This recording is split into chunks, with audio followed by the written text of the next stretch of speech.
Alexander Zverev et Stefanos Tsitsipas font partie haute-sphère du tennis depuis de longues années maintenant, et s'ils ont obtenu d'excellents résultats à tous les niveaux, que ce soit sur dur ou sur terre, en Grand Chelem et ailleurs, ils sont toujours en attente de résultats ne serait-ce que corrects sur gazon. Donc Alexander Zverev a remporté 22 titres, et aucun sur gazon, pour 2 finales perdues à Halle en 2016 et 2017, donc ça fait une éternité. Et Tsitsipas, lui, est parvenu à remporter un tournoi ATP 250 sur gazon à Majorque pour sa seule et unique finale sur cette surface. C'est une finale qu'il a remportée au tie-break du 3e set contre Bautista Agut, donc il aurait très bien pu perdre.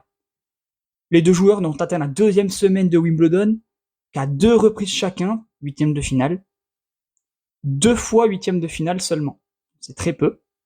Et pour comparaison, Matteo Berrettini, qui est de la même génération qu'eux, a remporté 4 titres sur gazon en 4 saisons, entre 2019 et 2022, dont 2 fois le Queen's quand même, et a atteint la finale de Wimbledon en 2021.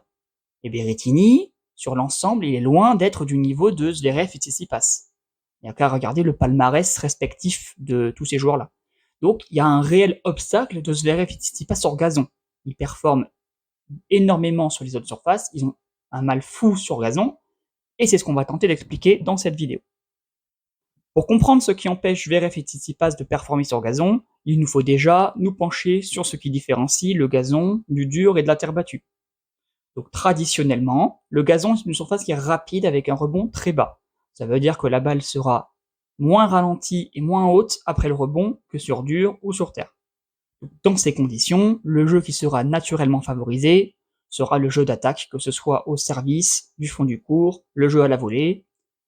Le slice sera également très efficace grâce au rebond bas, qui sera très difficile à gérer pour ces joueurs qui sont très grands dans cette génération. C'est pour ça qu'on dit que le slice casse les jambes, ça vous oblige à vous pencher très bas. Les échanges ils seront évidemment beaucoup plus courts, mais resteront quand même exigeants physiquement à leur manière. Donc on peut vite tomber et se blesser sur gazon. Alors, oui, une entreprise de ralentissement de la surface a été menée ces 20 dernières années, et le jeu à la volée est aujourd'hui moins pratiqué qu'avant, mais le gazon actuel reste une surface rapide qui favorise les gros serveurs, les cogneurs, et qui invite par conséquent au jeu à la volée. Donc c'est assez facile à remarquer en constatant l'explosion du nombre d'aces de services gagnants dès qu'on arrive sur les tournois de Stuttgart ou les tournois de Halle.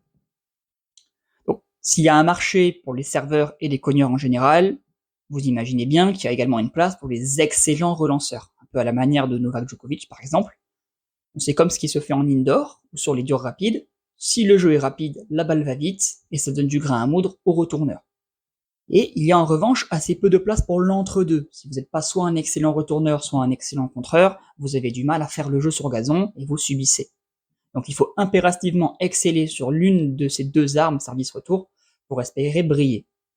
Donc, posséder un très gros coup de fond de cours, ça pourra aussi aider, surtout le coup droit en général. Et c'est là que le bas blesse pour Tsitsipas et Zverev. Donc, on dirait pas comme ça parce qu'ils sont assez puissants sur ce coup, mais les services de Zverev et Tsitsipas, finalement, ils sont pas si efficaces que ça. C'est autour de 38% de services gagnants en première balle, toutes surfaces confondues, ce qui est un peu au-dessus de la moyenne, qui est autour de 36, mais c'est loin d'en faire une arme qui est systématiquement fatale. Il y a beaucoup de joueurs qui font mieux. Rublev et Medvedev sont à 40%, Berrettini, dont on parlait tout à l'heure, est à 42%, et on est loin des Kyrgios, des Hurkacz, des Bublik qui sont quasiment à 50%. Au retour, Zverev est un peu meilleur que Tsitsipas, et un peu meilleur également que la moyenne de l'ATP, mais c'est pas suffisant non plus pour faire la différence. Tsitsipas, en plus de statistiques au retour qui sont assez décevantes, il encaisse beaucoup de services gagnants, et il gagne finalement que peu de points au retour, on va dire par rapport à ses standards, et par rapport à ce qu'il faudrait. Mais en plus de tout ça, il a une faiblesse qui est béante en retour de revers, qui est maintenant très largement identifiée par ses adversaires et allègrement utilisée contre lui. En fait, il a une faiblesse en revers tout court. Donc finalement, à moins de tomber sur un terrien typique comme Mariano Navone, Federico Coria, Dusan Lajovic, ce genre de joueurs, Zverev et Tsitsipas, il laisse régulièrement, pas tout le temps, mais régulièrement, l'avantage service-retour à leurs adversaires. Forcément, quand vous affrontez des Struff, des Bublik, des Hurkacz, ça pose problème. Du fond du court, Alexander Zverev manque vraiment d'un coup fort. Donc, il a un excellent revers, mais c'est surtout un coup qu'il joue sur les échanges longs, en essayant de mettre la pression dans la diagonale. Donc, quand on fait les comptes, c'est un coup qui est nettement moins efficace que par exemple le coup droit de Berrettini, le coup droit d'Auger-Aliassime, ou d'autres coups droits très puissants pour prendre l'ascendant dans l'échange. Et sur gazon, ça fait vraiment la différence. Surtout quand vous n'avez pas obtenu l'avantage service-retour. Beaucoup plus difficile de défendre sur gazon, donc Zverev ne pourra pas vraiment exploiter ses qualités athlétiques.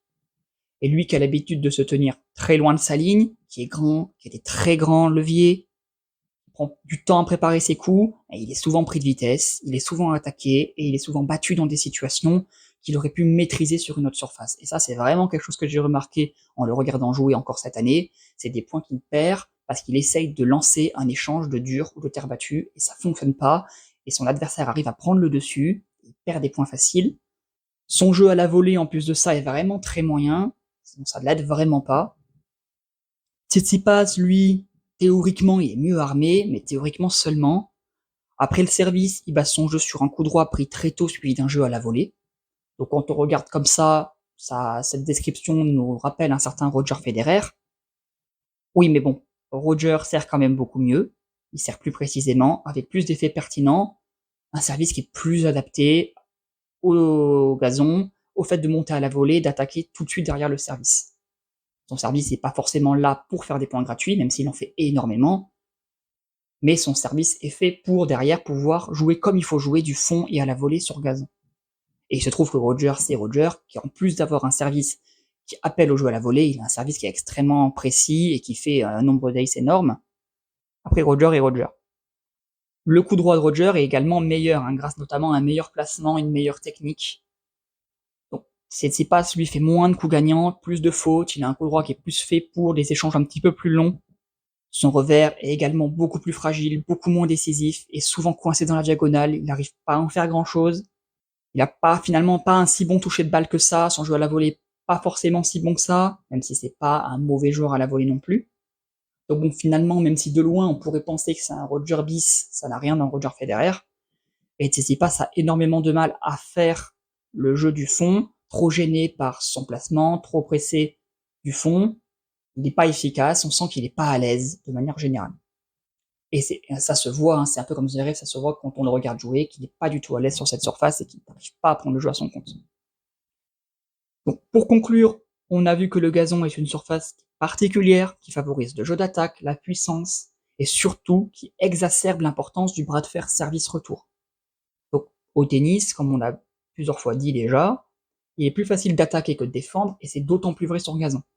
Donc quand vous faites la comparaison, des joueurs comme Berrettini, comme Bublik, comme Auger-Aliassime, grâce à leur service, à leur jeu d'attaque qui est extrêmement prolifique et fournisseur de points gagnants, ils obtiendront de bien meilleurs résultats, alors même que le niveau global de leur tennis est inférieur à celui d'un Zverev ou un Tsitsipas.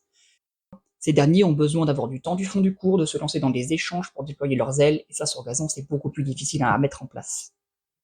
Toutefois, moi je leur donne quand même une marge de progression. Zverev, on l'avait déjà dit dans la vidéo sur Roland Garros, il pourrait mieux servir. Quand je dis mieux servir, c'est mieux servir régulièrement et être bien plus agressif, notamment en coup droit. Tsitsipas aussi peut faire mieux en coup droit, il peut être beaucoup plus chirurgical, il peut essayer de faire beaucoup plus mal très tôt dans l'échange, et surtout qu'il trouve une solution pour son revers, en retour et du fond. Donc voilà, c'est tout pour cette vidéo qui est un peu plus courte que d'habitude, ça faisait un moment que j'avais envie de parler de ce sujet-là.